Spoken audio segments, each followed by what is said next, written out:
Our second speaker is Signe Jungersted, who until recently was the Director of Development at Wonderful Copenhagen. She is a leader in that city's remarkable efforts to tackle and address over-tourism in recent years. Signe will share some lessons of what worked as well as what didn't work in Copenhagen's journey to nurture their trust, not only with their communities, but their greater industry partners. Please join me in welcoming Signe to the stage.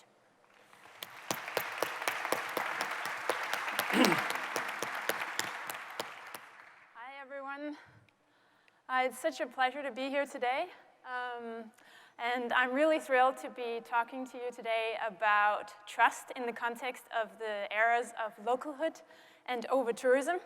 So last time I was at Destinations International Annual Convention was in Montreal 2 years ago, where I was talking about what was at that time the newly launched strategy of Wonderful Copenhagen. So today I'm really excited to be back and share with you now my perspective as a former insider of the DMO and currently as an outsider of the lessons learned since we launched the strategy. So let's dive in. So just in Montreal, I was presenting in a small breakout room.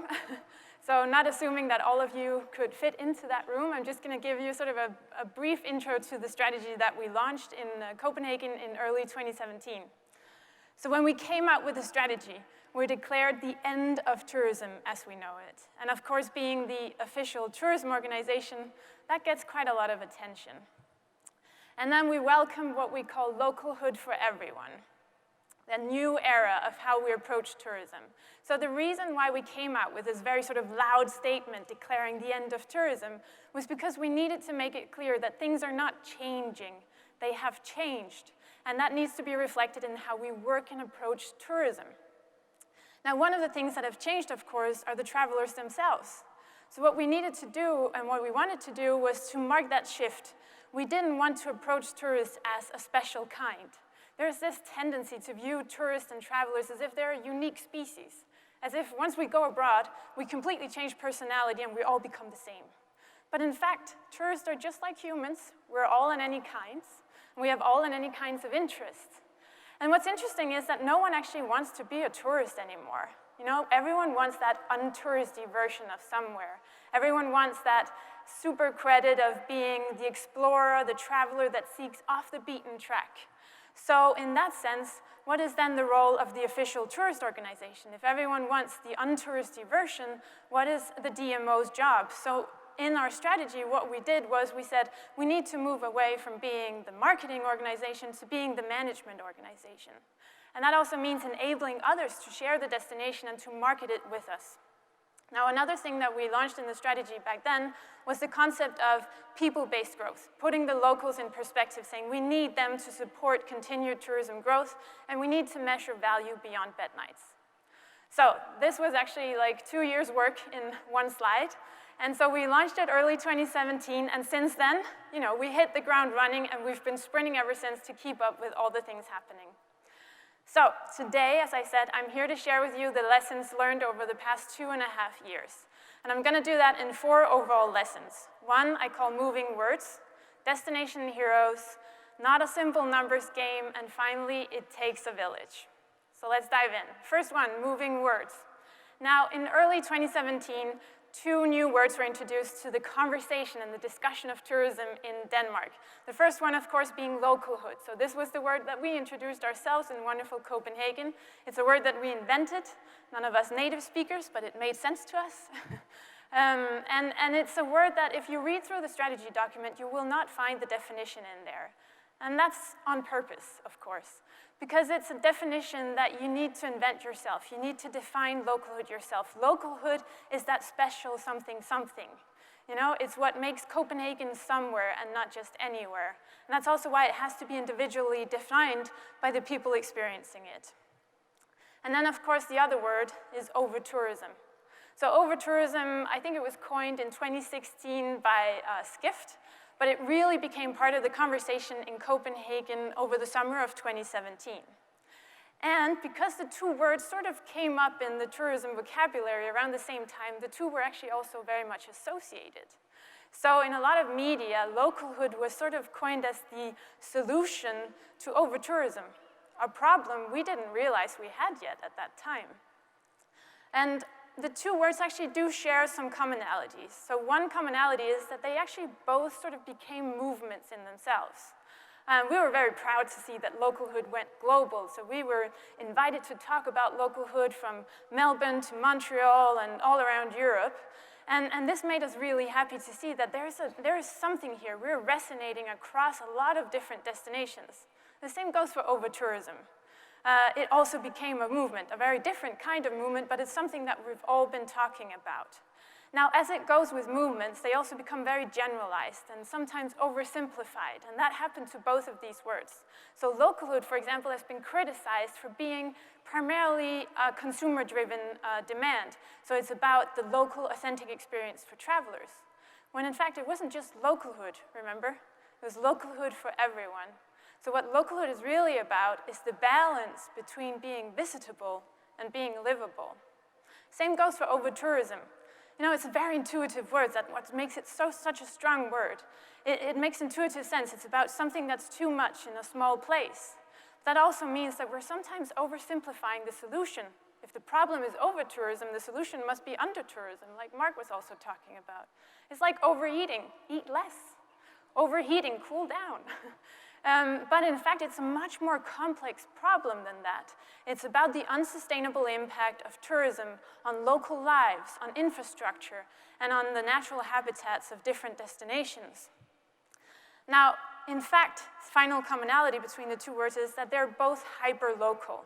So of course, localhood, as I already said, has to be really locally defined. What is the balance here? What is it that defines our localhood that we need to sustain and support? Over-tourism, the same. I've seen an index where you have over-tourism as a country index, countries that have over-tourism. Now, normally we talk about over-tourism as if it's a citywide problem, when in fact, over-tourism is hyper-local.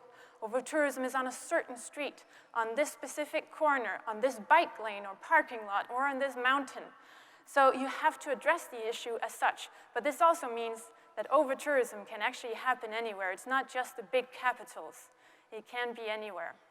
So these are the two words that I wanted to highlight as moving words. And lesson one today is that words really have power. So even if change happened before the words came, the words were part of defining the conversation, the very needed conversation on what's happening in tourism and where is it going. Second lesson, destination heroes. Now, as we launched the strategy, we realized that our trust rate as DMO and as the key marketer was going down. Now, of course, as everyone wants the untouristy version of somewhere, that changed our role from marketing to management. But as everyone who works in people management knows, you know, you don't become a manager by saying it. You become a manager by doing it and by showing it.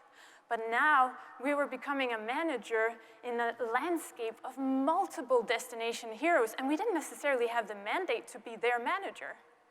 And you could see that also in the media, where in the media we used to be the most trusted source on tourism information.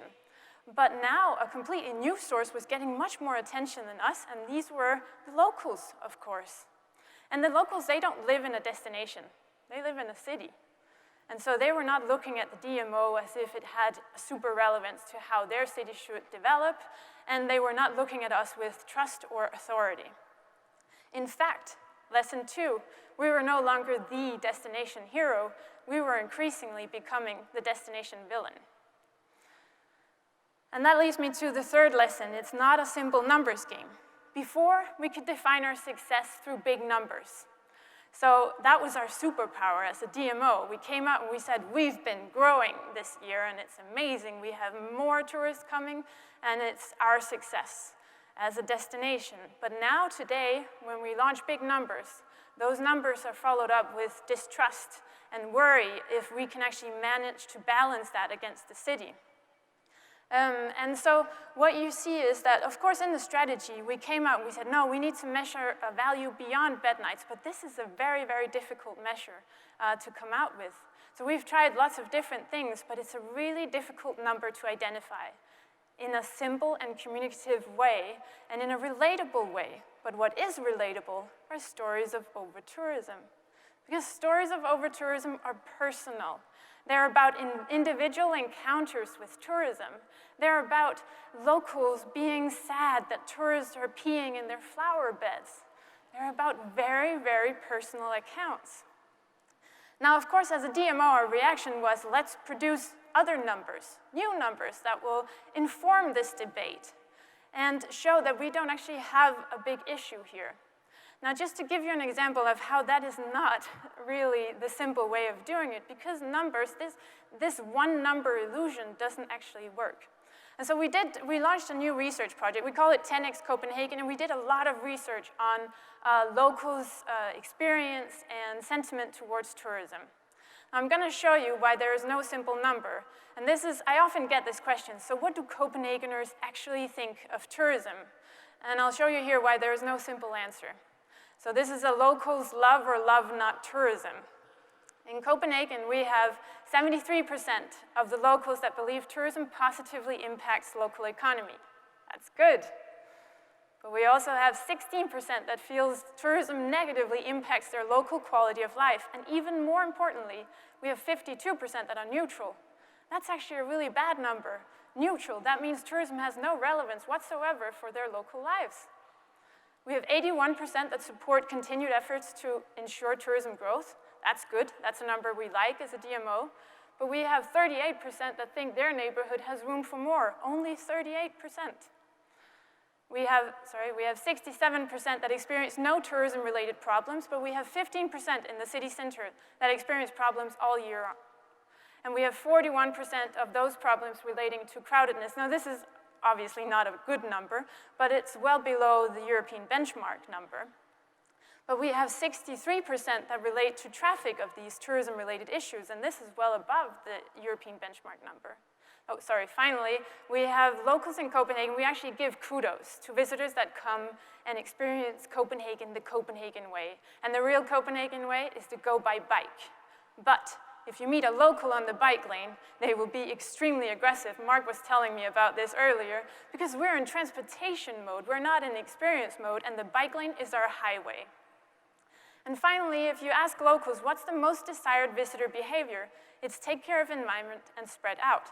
But if you ask locals, what's the most observed, or the least, observed behavior that you see from visitors, it's taking care of the environment and spreading out. So this is to illustrate to you that it's actually really complex. I can't answer this question with just one number. There is not one number that will tell us, do we have or don't we have over-tourism? So it's complex, but in the minds of the locals, it's actually not that complex. Because there are two kinds of visitors, if you ask the locals. There are the bad kind, according to the locals that is, the mass tourists, the ones that travel in large groups, that do touristy, that look touristy. And then there are the good travelers, the ones that the locals like, the ones that are the temporary locals. They blend in, they use local transportation and seek off the beaten track. Now, I could counter this with numbers, because for example, the locals see mass tourists often as Asian travelers.